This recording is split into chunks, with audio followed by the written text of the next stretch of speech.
Good morning, dear friends. New day, new beginning, and that's the beauty of life and the opportunity to progress. Always progressing, never regressing.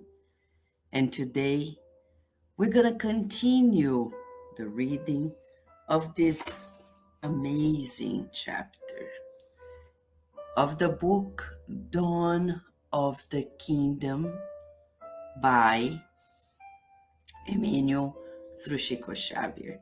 In the book, in chapter, hold on.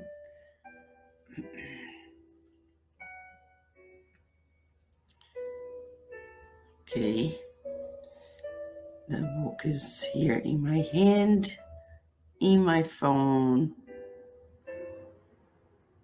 and it's disappearing.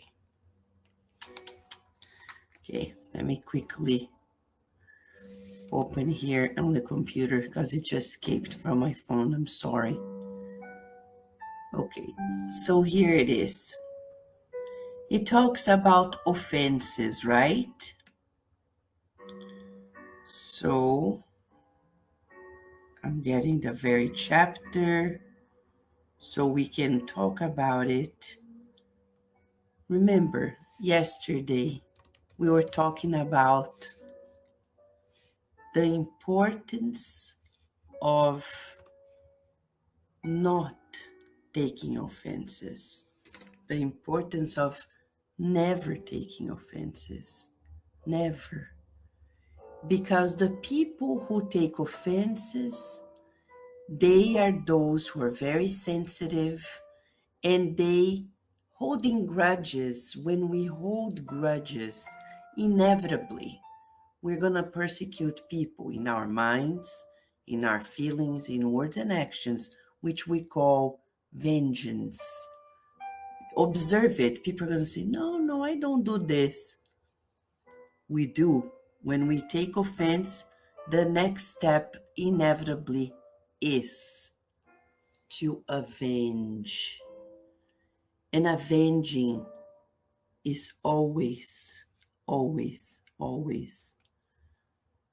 something that is not positive for us. Right? So here Emmanuel says, let us learn to see in the supreme realities of the Spirit, so that offense may not become an anesthetizing obstacle to our energies in the spiritual path. We talked about that sentence yesterday, but Emmanuel continues. Chapter 8, he says, let us observe nature. The farmer seems to mock the seed, imposing upon it the solitude of the cold furrow. Yet the seed reacts, transforming itself into flower fruit, sustaining the granary. The sculptor seems to wound the marble, striking it with piercing blows of the chisel, yet the stone responds, offering him the masterpiece that immortalizes his name.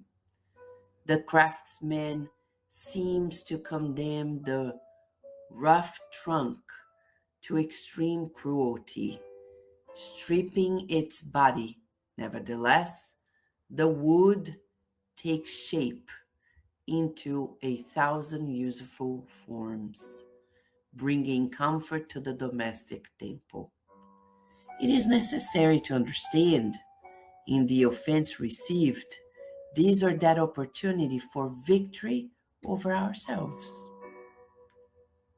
Without difficulty, no one can measure their own achievements. Without struggle, merit is merely an ornamental word. Let us recall that the unforgettable Master received the offense of death upon the cross, transforming it into luminous resurrection. From the dark contempt of the earth, Jesus made the radiant path to heaven. Do not forget such a truth and make the blow you receive in daily life a blessed reason for progress and renewal. Man, when I hear those words, I'm happy. How about you? It is God telling us. Do you understand now the educational process? Usually, friends, people think that an illness is a punishment, that financial difficulty is a punishment. They think that relationship difficulties are punishments, but actually, everything is an opportunity for us to progress and never regress.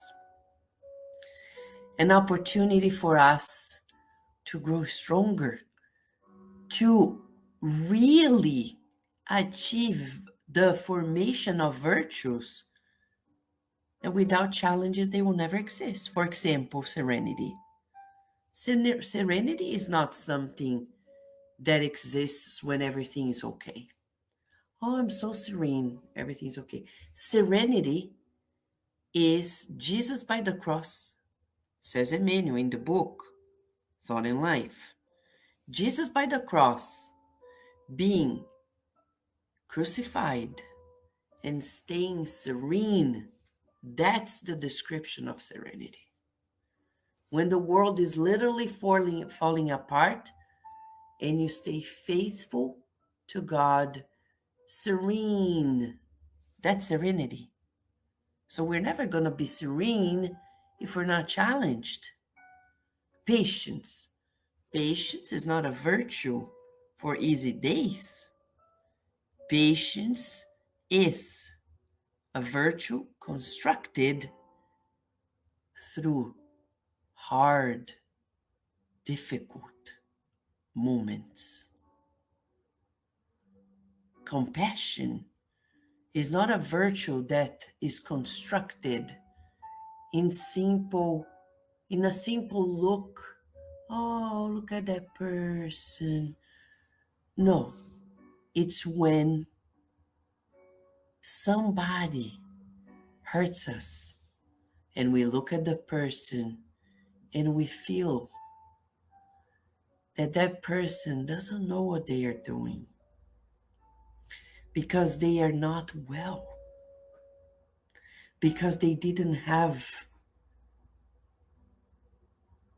a good childhood, for example, and that's why they behave that way. That's understanding that leads to compassion. So today, we're going to do what Emmanuel suggests. We're going to use the difficult moments and renew ourselves, just like nature, like the seed that is put in the dark furrow. And it says, no, I'm not going to stay here. I'm going to develop myself. And then that little seed sprouts through the soil, grows strong, becomes a beautiful tree, gives leaves, flowers, fruits. That is the byproduct of the challenge. Okay? So that's what you and I are going to do. Renew ourselves like nature. Let us pray. Dear God, we're deeply grateful for this explanation that gives us a new meaning about our challenges and difficulties. No longer we will victimize ourselves thinking that challenges and difficulties are punishments of life, because we know you don't punish us. On the contrary, everything is an experience to grow and to progress. Dear Lord, we want to thank you for life. We want to thank you for the greatness of this moment with you. We visualize our homes, workplaces, our children's schools being enveloped in your loving care.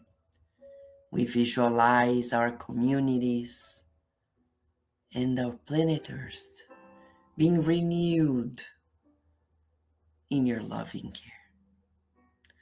Thank you, always. May we count the blessings and give a new meaning to our challenges as opportunities for growth, for new strength, for progress. Thank you, God, and so be it. All right, friends, here we are. Today, offense? No, we're gonna say opportunity to grow, to see everything as growing